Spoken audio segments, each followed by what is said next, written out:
When I turned 44 years ago, I left a very fulfilling and demanding job working in a charitable trust hospital for an even more fulfilling, even more demanding job working in children's health, working in affordable private schools in India. So not so long ago, I think it was a couple of weeks ago, I was talking to an audience of parents in a junior college and teachers and some kids, and I was actually speaking on building courage and resilience in children. So typically I ask questions, and so I asked all of them, so what do you think is physical health and emotional health, are they equal? Do you consider them as important? Almost everybody raised their hand, right, in the audience. So I picked 3 parents at random and asked them, so if your child came up to you and said that he or she was depressed, what would you do? What would you say to him or her?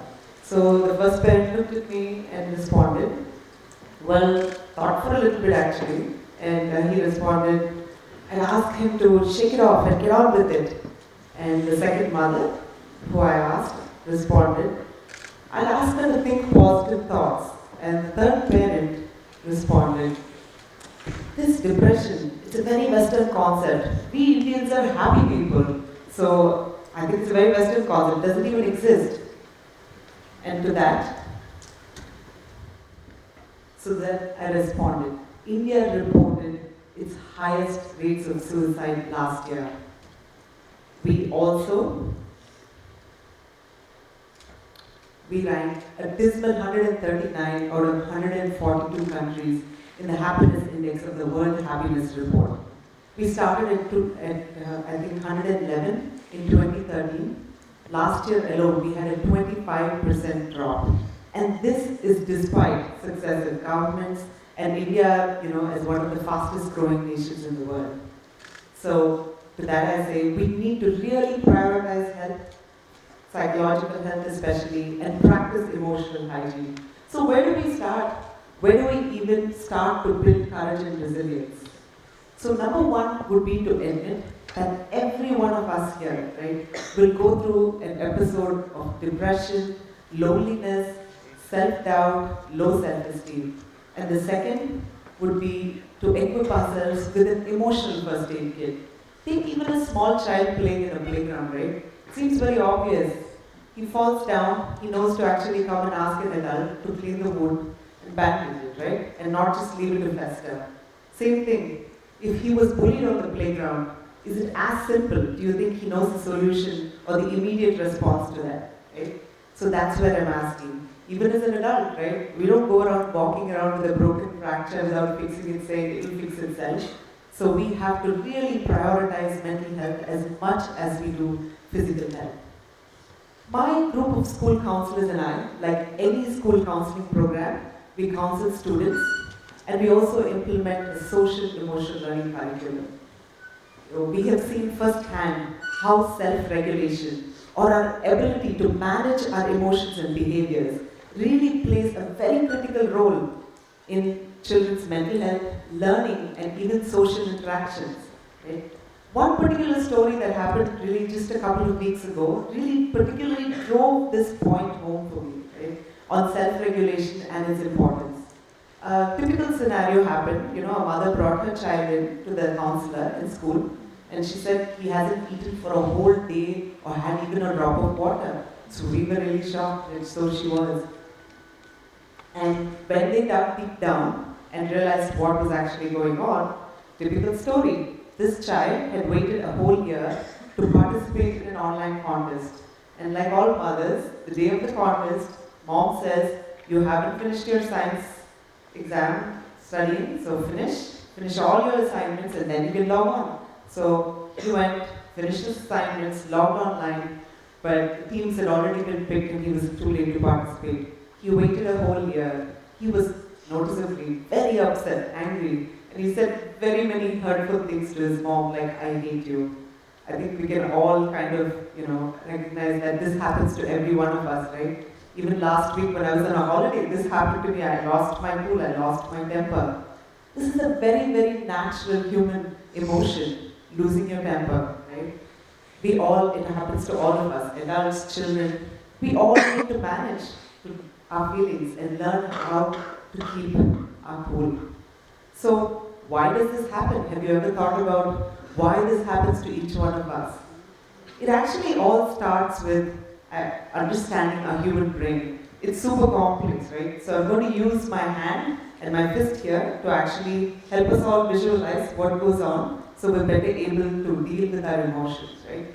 So let's say there's an upstairs brain and then there's a downstairs brain. And this part where my thumb is actually our middle brain. This is actually the point which is responsible where all our memories are created and stored. Below that is our brainstem, and this is actually something that controls all the things that happen in our body automatically, like breathing, blinking, even when we touch a hot teacup, right? So our downstairs brain recognizes that we feel pain and immediately takes our hand away, right? Say we're going out for a walk in the jungle, right? And a tiger comes across us. Does our brain stop and think that, oh my God, is that a friendly tiger? Not really, right? It immediately realizes that we are scared and either says run or freeze. So that's really what our downstairs brain does. It immediately reacts without really thinking about it, right? To keep us safe. So I think we can go and say that our downstairs brain is actually our emotional brain. So then if this is the downstairs brain, then the back of our hand and where my fingers are, that's really the upstairs brain called cerebral cortex. I'm getting to the point, so bear with me and the science of the brain and how it works. So this is the part of the brain that does all the thinking for us. It's responsible for all the logical decisions. So when we come across a problem, this is the part of the brain that actually helps us decide what's really a good decision. So we can call it the thinking brain. The upstairs brain and the downstairs brain are really connected by neural networks. They communicate with each other all the time about what our body needs, what it's feeling, and they do a pretty good job of doing that. But sometimes, right, and especially when we lose our cool and have an emotional outburst, the downstairs brain and the upstairs brain don't communicate very well, right? This is what happens. Kaboom, right? See how far my fingers are actually from the bottom of my, the brainstem and the downstairs brain.